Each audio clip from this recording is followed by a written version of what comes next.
traders war room. What you wanna do when the traders war room? What you wanna do?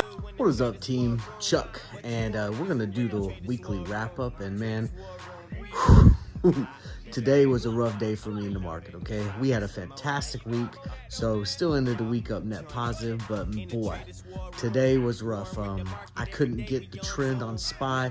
Every time I thought it was going to reverse, it ended up continuing on, and then it just was a bunch of chop with jumps and dumps that just killed premiums. So I definitely got absolutely destroyed by SPY, and basically I was SPY's bitch today. But we had some other good trades that really brought in some decent amount of money throughout the week, and we closed the week strong like we always do. I tell you guys this because I just want you all to know that even experienced traders, pro traders, people that have been doing this for a while, I've been trading for, close on 20 years, right? We still make mistakes. We're human. Our strategies are not foolproof, okay? So what ends up having to happen is when the strategy is not working with the current market trend, right? You have to go back to the drawing board. You have to refine your strategy. You have a winning strategy, but you got to keep consistently evolving that to match and to meet what the market is giving you currently. So this type of market is not the same market that we had a month ago, which is not the same market that we had 3 months ago, okay? So the strategies that we utilize are still valid. However, we got to do small little tweaks, right? We just got to make them better. And so that's what I'm going to go at this weekend. I'm going to look at the strategy, make some little tweaks, see if I can capture some decent rebounds going in the next week to make up for some of the losses that I had this week. And, we'll push on forward. But, that's part of the game. This trading lifestyle that we like, this thing that we have, this, community of like-minded individuals that we belong to. This is just part of the game. And so I just want to give you guys a little perspective, and we'll go ahead and get into the video now, the weekly wrap-up, so you can see how we did, what we got into this week, how the market closed, and what we're looking at going on further to close out the near-term weeks and closing out the year. So without further ado, let's go ahead and get into it. And as always, if you're ready, follow me and let's go to war together. And then I learned about leveraging, and after that I ain't never went red again. Green, right? It ain't bad, it just seemed like something wrong with you if you say we ain't tight. Get in and get out before you think twice. Let's have a toast. Monday we came out swinging with our over the weekend swings. TSN definitely gave us some nice lunch money, and then we absolutely killed it with the 2x on WBA.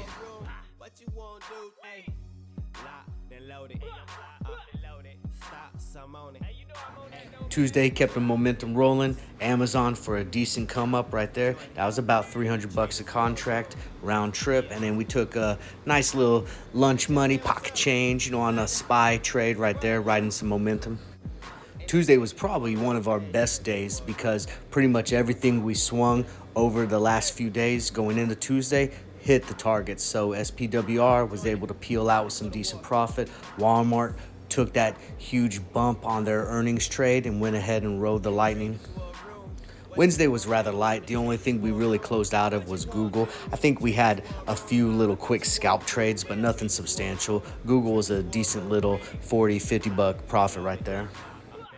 Thursday, we pulled out some big guns, went in with that Macy's swing on the earnings, and that absolutely destroyed that trade. And an AMAT, big one right there, man. That was a nice trade for $300 per contract. Fantastic, riding the momentum before earnings. And then, as you know, after earnings, they popped. So we went ahead and escaped out, took that profit to the bank. Took XOM for a decent profit, but I had to take an L on Yeti, man. It was just one of those trades. It wasn't going the right direction, so we went ahead and cut ties. Today wasn't too bad. We went ahead and peeled out of Cisco. That was a decent run right there. Had fantastic earnings. Patient paid on that one. And our YouTube and Rumble trade, we went ahead and got in that Bed Bath & Beyond, and that absolutely just took off and destroyed it. So that was a nice come up right there. And I took a lot of heat for this trade, but I knew that this would pay off. And boy, did it come with some thunder. And it was definitely looking rocky there for a little bit. People were like, man, what were you thinking? What were you thinking? I was like, just stay patient, just stay calm. This thing got to digest. We got to get the sentiment there. And as soon as, people started thinking about it, came out with those monopoly trades, the DOJ was investigating, boom, this thing popped off. And this was a fantastic trade. And we took some big money to the bank on it. And if you like alerts like these and you want to come get some, because guys, this is just a handful, okay? I got over 30 other analysts and all sorts of live trading and algo signals pushing off every day the market's open, guys. So come and get some and join the team and come trade with me. You get all the alerts, all the live trading, all the algos. All I need from you is to come over there with a winning attitude, be part of the team, and as always, let's get it. Do when the traders war room, traders war. So this is the SPX 5-day chart. And this is kind of what we looked at going into the week and how we ended up closing out the week. Coming off that cooler than expected CPI data, we ended up bottoming out and then popped right back to a recent high. 4028 was our top.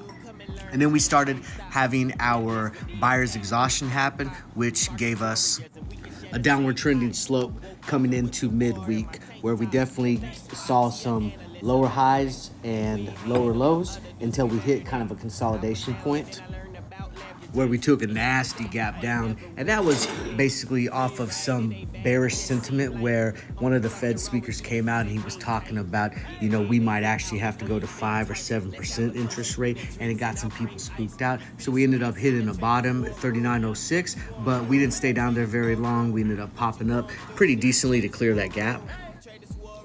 Came up real strong, ended up kind of peaking out at a little bit of a level, and then we closed out the week kind of coming back up to retest, creating a double top. But this particular double top is not necessarily ones I like to see for continuation to the upside. In fact, I'm a little more bearish on this type of double top, because what you have is the one on the left is you have a higher peak than the one on the right. And I know that we were kind of flip-flopping a little bit coming into the closing out of the week, but anytime I see that type of pattern, especially with a strong red candle closing out the day or at least hitting a buyer's exhaustion, I always think of rejection and reversal to the downside.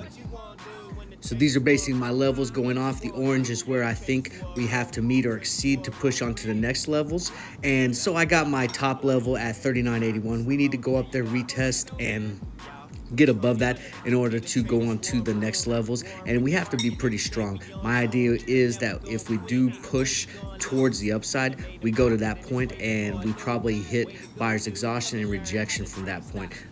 Conversely, we got the downward side of it as well, where we could see some resistance down there to push further down and probably see a little bit of a bounce off of rejection. However, this is what I'm betting on coming into next week. I think we're going to have a little bit of a spike. We're going to get rejection. We're going to have the reversal to the downside. We're going to meet that 39.56, and we're going to follow through going into the 39.46. And I think we got some bearish sentiment coming down, where once we hit that purple line in that area, we'll probably get some decent support and rejection off of that. But I think we're going to be bouncing around that going into next week, because we don't have really any hardcore catalyst that's providing any type of dramatic spikes and stuff like that. The bearish sentiment is still present. The earnings season is over. There's not going to be much to really push the market, and I think people are still at a buyer's exhaustion from the peaks that we've had here recently. So I do think we're going to dump to the downside, and I'm going to be looking to get some puts. Hey! I think SPY, we're going to come down. I just don't believe that we're going to peak out yet. I think that we got a little bit more of a bottom to see, or a retest of the bottoms to see if we can hold before we can continue to the upside. I like Dollar Tree for a breakout here. I think it's one of those discount shop trending things that you're seeing.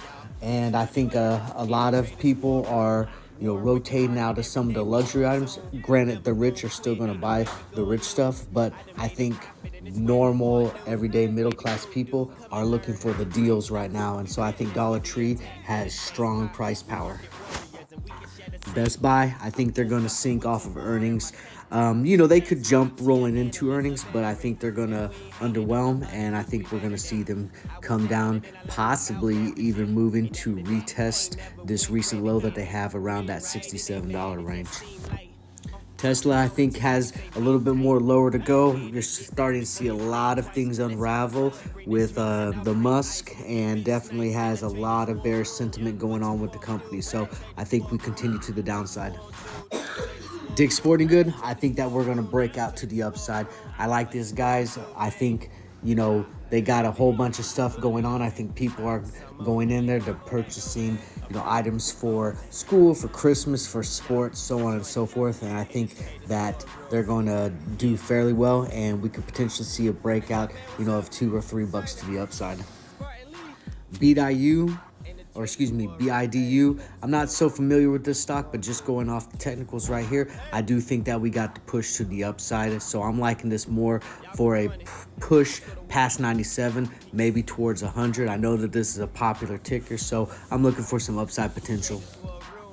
Burlington, this used to be one of those shops that you would go to in every mall and stuff like that, and you're seeing fewer and fewer, and you're not seeing advertisements and stuff like that. So I think this is kind of one of those business models that's kind of failing compared to the other ones, and I think that they miss on earnings, and we're going to see them come down. Also, they're an expensive stock, 157, something like that. So, the likelihood of this coming back down to hit, 150s, 145s is high probability. So I'll be looking to go short on this one.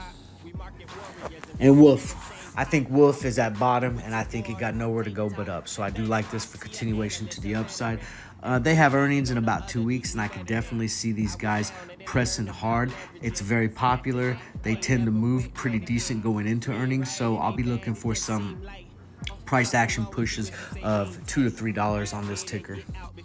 All right, team, that's it. Don't forget, register for our upcoming class. We're going to teach you how to trade and execute spreads. You guys are tired of getting theta crushing your guys' options? Don't worry about it, man. I'm going to teach you how to trade spreads. Listen, we're going to go over basic, intermediate, and some advanced spread strategies, and every purchase gets the recording. So definitely go to traderswarroom.com/upcoming classes. Register today, and I'll see you in class. 27 November, 1 p.m. Central Standard Time. And with that said, quit wasting that money that's not making money and come and get some with the TWR Bulls. Join the team and come trade with me. Guys, you get everything I offer. All the alerts, all the live trading, all the algos. Truly something for everyone, every budget, and every style. Do yourself this favor. Invest in yourself in 2022. And as always, if you're ready, follow me and let's go to war together. Traders War Room, we lock, then load it. Stop, some on it. Hey, I'm on that though, man. Y'all, come join it. In the Traders War Room.